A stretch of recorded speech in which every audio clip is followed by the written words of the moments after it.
Praise the Lord, everyone. If you get on your knees before God, you will be able to stand up in any situation in your life.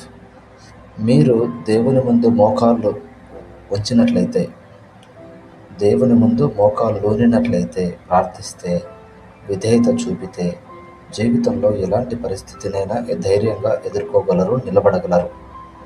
ముఖ్య ఉద్దేశం ఏంటంటే, first humility. ఈ మోకాళ్ళు వంచి ప్రార్థించడంలో humility ఉంటుంది, నమ్రత, విధేయత. దేవుని ముందు మోకాళ్ళు ఉండడం అంటే మీ అహంకారాన్ని వదిలిపెట్టి ఆయన ముందు నమ్రతతో వినయంతో తగ్గించుకోవడం అని అర్థం. 2, శక్తి, స్ట్రెంగ్త్.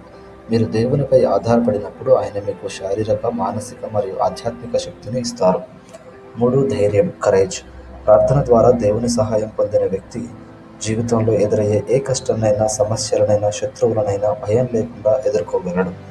సారాంశం ఏంటంటే, మీరు దేవుని ముందు మోకరిల్లితే దేవుడు మీకోసం నిలబడతాడు. ఆయన మీ పక్షాన ఉన్నప్పుడు మీరు ఏ పరిస్థితిలోనైనా ధైర్యంగా నిలబడగలరు.